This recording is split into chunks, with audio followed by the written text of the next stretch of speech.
సంపూర్ణ రామాయణం కిష్కింధకాండ. అక్కడ రాముడు లక్ష్మణుడితో ఒక గుహలో ఉంటున్నారు. రాముడు లక్ష్మణుడితో అన్నారు, నాకు సుగ్రీవుడి పైన చాలా నమ్మకం. ఈ వర్షాకాలం తర్వాత తప్పకుండా మనకు ఉపకారం చేస్తాడు.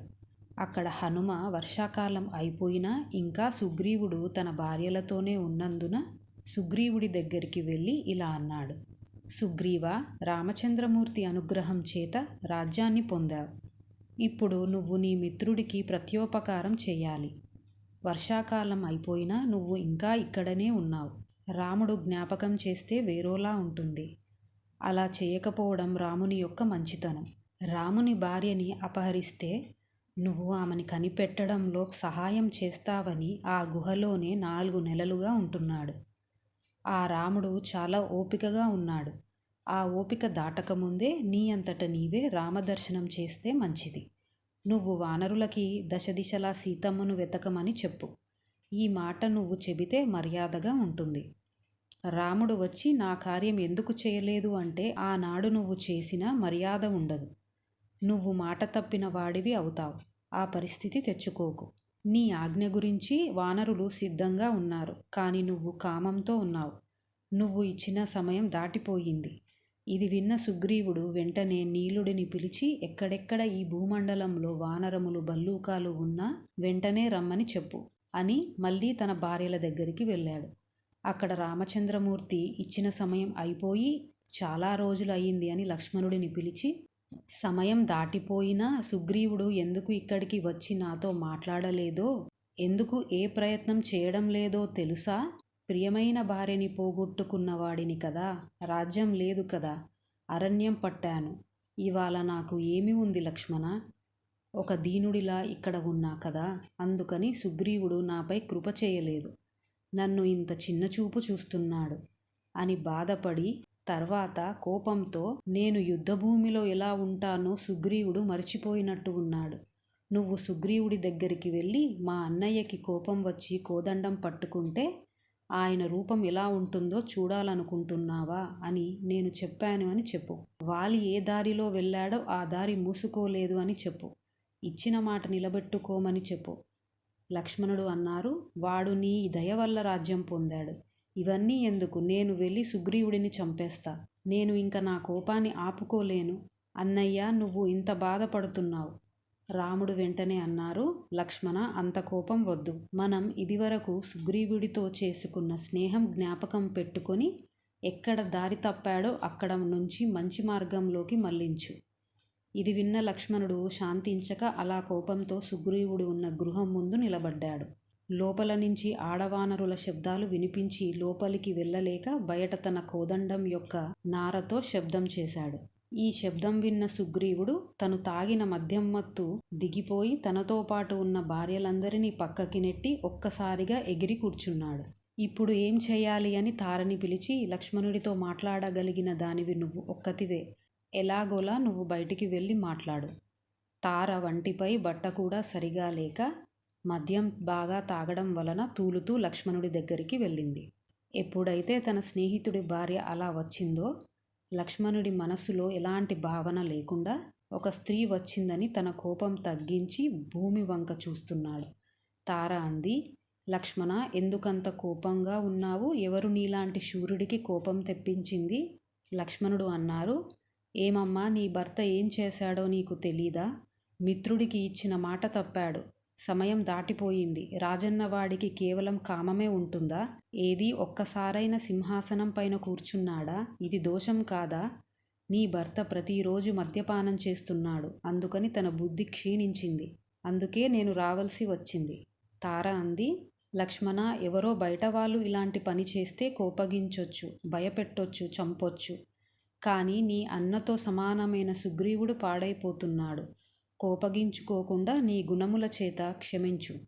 రామచంద్రమూర్తికి కోపం వస్తే ఏమవుతుందో నాకు తెలుసు. మాట తప్పి విలువైన సమయం పోగొట్టుకున్న సుగ్రీవుడి పరిస్థితి నాకు తెలుసు. దీనివల్ల రామచంద్రమూర్తి ఎంత బాధపడుతున్నాడో నాకు తెలుసు. ఇప్పుడు 3 తప్పులు జరిగాయి కాబట్టి ఇప్పుడు నాకు ఏం చేయాలో బాగా తెలుసు. లక్ష్మణ, ఎన్నో ఏళ్ల నుంచి కామంకి నోచుకోని సుగ్రీవుడు తన భార్యతో నాతో సుఖం పొందుతున్నాడు. అంతేకాని రాముడిని అవమానించాలని తన ఉద్దేశం కాదు. నేను నీకు చెప్పాలా? ఎందరో మహర్షులు తపస్సు చేసుకోవడానికని వచ్చి అప్సరసలకి వశుడైపోయిన వాళ్ళున్నారు. తపస్సు పోగొట్టుకున్నారు. వాళ్ళు సంసారం విడిచిపెట్టి వచ్చిన వారు.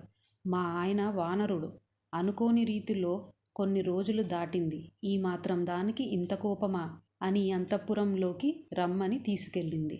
లక్ష్మణుడిని చూసిన సుగ్రీవుడు వెంటనే లేచి తల వంచి నమస్కారం చేశాడు. లక్ష్మణుడు అన్నారు, సుగ్రీవ, రాజు అంటే ధర్మబద్ధంగా ఉండాలి, జాలి కలిగిన వాడై ఉండాలి, ఇంద్రియాలను జయించిన వాడై ఉండాలి, మాట తప్పని వాడై ఉండాలి.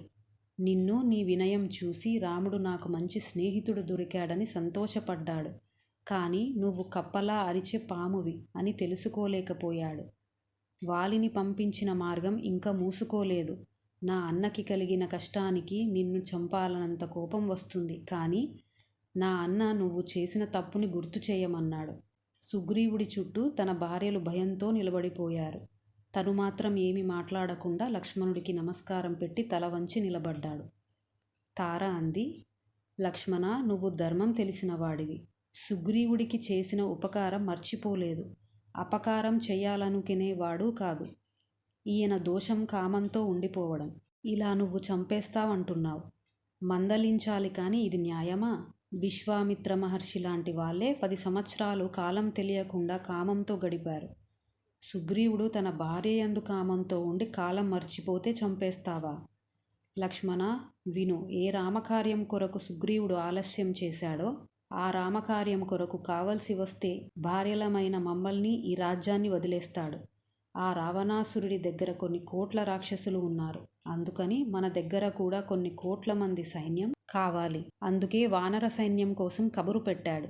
ఈ విషయాలు నాకు ఎలా తెలుసు అనుకుంటున్నావో? ఒకానొకప్పుడు వాలి బ్రతికున్నప్పుడు నాతో చెప్పాడు రావణాసురుడి దగ్గర అంత బలం ఉంది అని. వాలి, రావణాసురుడు మంచి మిత్రులు. వాళ్ళిద్దరూ కలిసి చాలా ఒప్పందాలు చేసుకున్నారు. ఇలా నీ మిత్రుడిని తన భార్యల ముందు కోపడడం తగదు. కోపం విడిచిపెట్టు. లక్ష్మణుడు అన్నారు, అమ్మా, నువ్వు చెప్పిన మాట నిజం. నేను చాలా కోపంతో ప్రవర్తించాను. నా తప్పు నేను తెలుసుకున్నా. నేను కోపాన్ని విడిచిపెడుతున్నా. ఇది విన్న సుగ్రీవుడు, లక్ష్మణ, నేను రాజ్యాన్ని, నా భార్యని పోగొట్టుకుంటే తిరిగి దాన్ని రాముడి వల్ల పొందాను. రాముడికి సహాయం చేయడానికి నేను ఎంతవాడిని? ఆయన కృప వల్ల బ్రతికిన వాడిని. నేను కాలాన్ని మర్చిపోయినందుకు నన్ను క్షమించు. లక్ష్మణుడు అన్నారు, అపారమైన శక్తి ఉండి కూడా తప్పు జరిగితే నా వల్ల పొరపాటు జరిగింది అని చేతులు పట్టుకుని ఇలా నిలబడగల ధార్మికత్వం మా అన్న రాముడి దగ్గర, తర్వాత నీ దగ్గరే ఉంది. ఇప్పుడు నిన్ను చూసి చాలా సంతోషంగా ఉంది. నువ్వు వచ్చి అక్కడ గుహలో ఉన్న నీ స్నేహితుడు రాముడిని ఓదార్చు. మా అన్న బాధ చూసి తట్టుకోలేక కోపంతో అనకూడని మాటలు అని నిన్ను బాధ పెట్టి ఉంటే సుగ్రీవ, నన్ను క్షమించు. అలా సుగ్రీవుడు రాముడి దగ్గరికి వెళ్ళాడు. రాముడు అన్నారు, సుగ్రీవ, ధర్మము, అర్థము, కామము ఈ మూడింటినీ కలిపి ఎలా పని చేయాలో నేర్చుకో. కేవలం ధర్మము, కేవలం కామము పట్టుకున్నందుకు ఎంత ప్రమాదం వచ్చిందో చూసావా? సుగ్రీవుడు క్షమించమని అడిగి, అదిగో కొన్ని కోట్ల వానరులు, భల్లూకాలు, కొండముచ్చులు వస్తున్నాయి. నేను ఏమి చెయ్యాలో నాకు ఆజ్ఞాపించండి.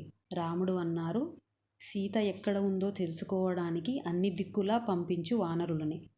ఈలోపు కొన్ని కోట్ల వానరులు రావడంతో భూమి మీద, చెట్ల మీద ఎక్కడ చూసినా వానరులు వచ్చి నిలబడిపోయాయి.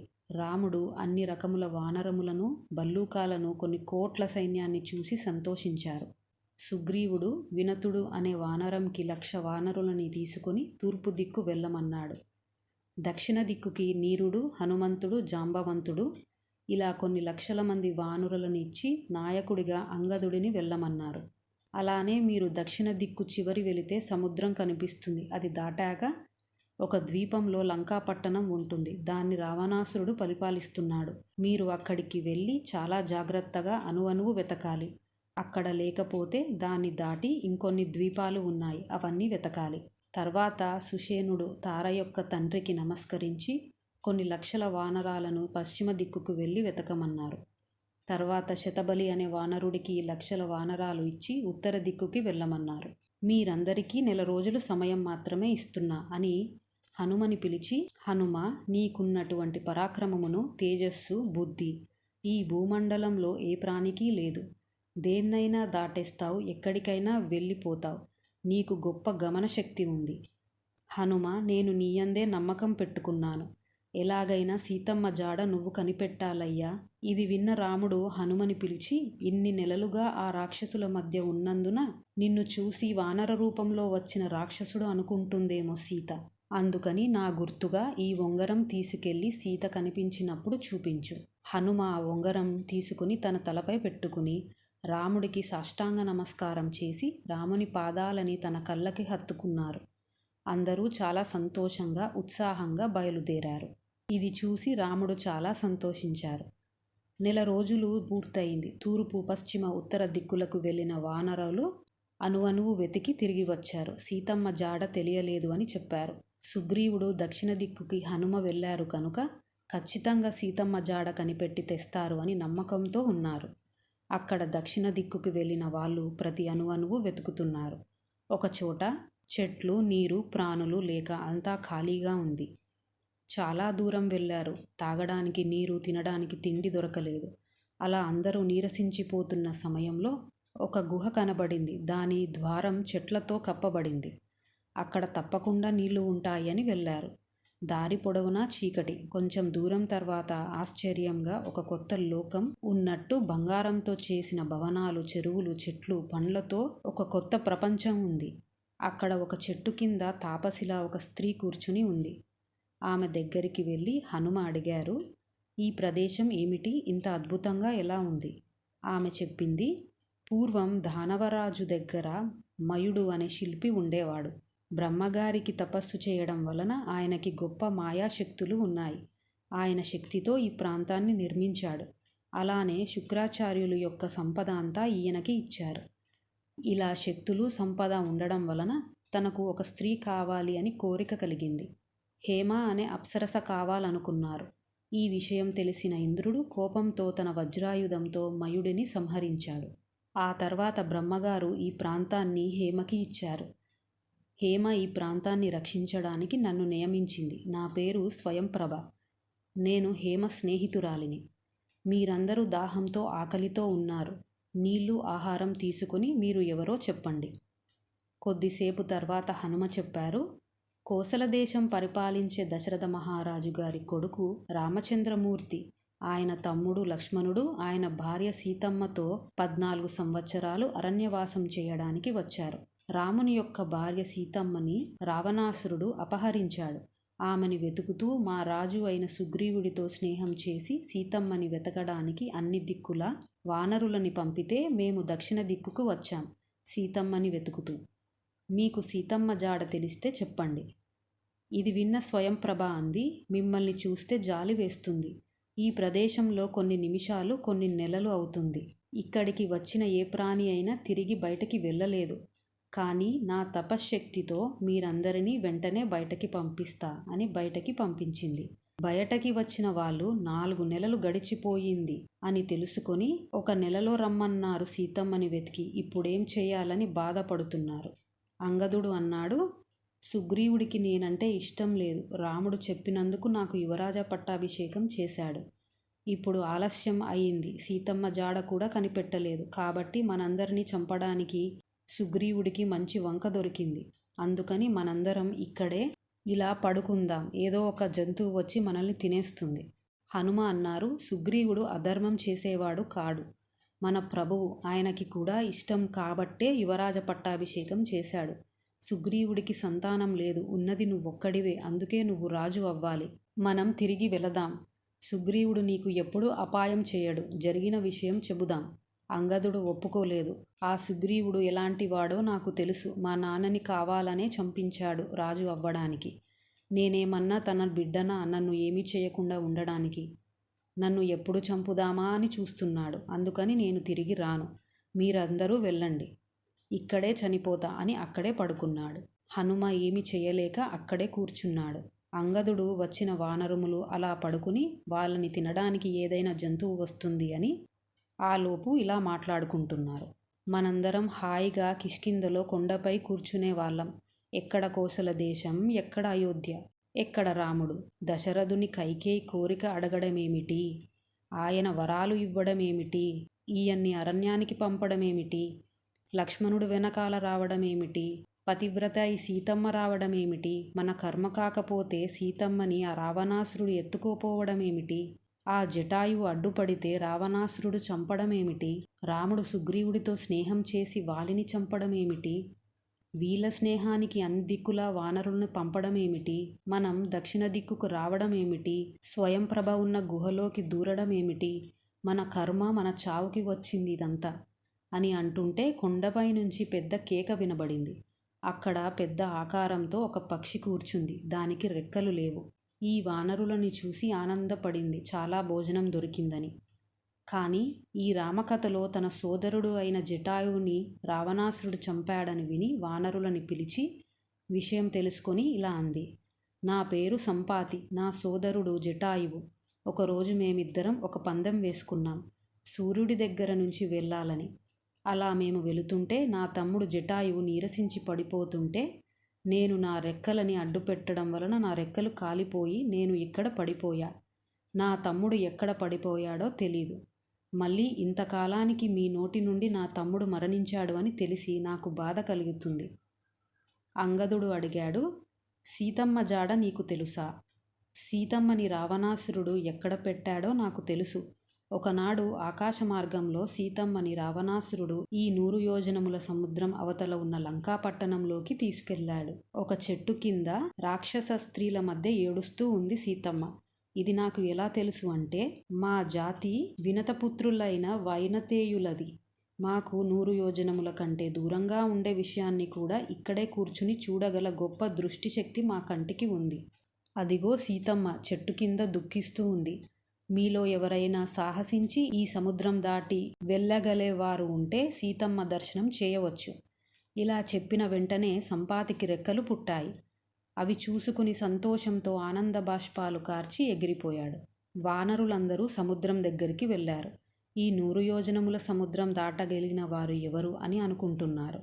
ఆ సముద్రంని చూసి ఆగిపోయారు. ఒక్కొక్కరు చెప్తున్నారు ఎంతెంత దూరం వెళతామని. కానీ అందులో ఒక్కరు కూడా లంకకి వెళ్ళి తిరిగి వచ్చే శక్తి మాకు ఉంది అని చెప్పటం లేదు. అంగదుడు లేచి, నేను లంకకి వెళ్ళగలను, కానీ తిరిగి వస్తానో లేదో తెలీదు. జాంబవంతుడన్నాడు, నువ్వు నాయకుడివి, నువ్వు వెళ్ళకూడదు. నాకు తెలుసు ఎవరు ఈ పని చేయగలరో అని ఒక్కడే సముద్రంని చూస్తూ కూర్చున్న హనుమ దగ్గరికి వెళ్ళి ఇలా అన్నారు. హనుమ, ఏమీ తెలియని వాడిలా ఒక్కడివే కూర్చున్నావు. వాయుదేవుడి యొక్క అంశ ద్వారా జన్మించిన నువ్వు నీ తండ్రి యొక్క వాయుగమనం కలిగిన వాడివి. నువ్వు జన్మించిన తర్వాత సూర్యుడిని చూసి ఒక పండు అనుకొని పట్టుకోవడానికి వెళితే సూర్యుడికి అడ్డు వెళుతున్నావని ఇంద్రుడు నీ దవడ మీద కొట్టడం వలన కింద పడ్డావు. నువ్వు కింద పడడం వలన వాయుదేవుడికి కోపం వచ్చి భూమి మీద ఎక్కడ వాయువు ఇవ్వకపోతే బ్రహ్మగారు వచ్చి నీకు వరం ఇచ్చారు, ఏ అస్త్రము శస్త్రము చేత నీకు ఏ అపాయము కలగదు అని. అంత శక్తి గలవాడివి. అందుకని హనుమ, నీ వీర్యమును తేజస్సుని ప్రదర్శించు. ఈ సముద్రం దాటి సీతమ్మ జాడ కనిపెట్టు. నీ శక్తిని చూపించు. ఇది విన్న హనుమ లేచి ఒక పెద్ద పర్వతం పెరిగినట్టు పెరిగిపోయారు. కింద ఉన్న వానరులు బొటనవేలు అంతా ఉన్నారు. అందరూ హనుమని చూసి నమస్కారం చేశారు. నా శక్తి చూపిస్తా, సీతమ్మని కనిపెడతా, అడ్డు వచ్చిన వాళ్ళని సంహరిస్తా, ఆ లంకని రామచంద్రమూర్తి పాదాల దగ్గర పెడతాను అని మహేంద్రగిరి పర్వతం శిఖరంపై ఎక్కుతుంటే అక్కడ ఉన్న జంతువులు పారిపోయాయి. ఆ పర్వతం కదులుతుంది, చెట్లు పడిపోయాయి. అలా ఉత్సాహంగా హనుమ ఆ 100 యోజనముల సముద్రం దాటడానికి సిద్ధమయ్యారు. కిష్కింధకాండ సమాప్తం.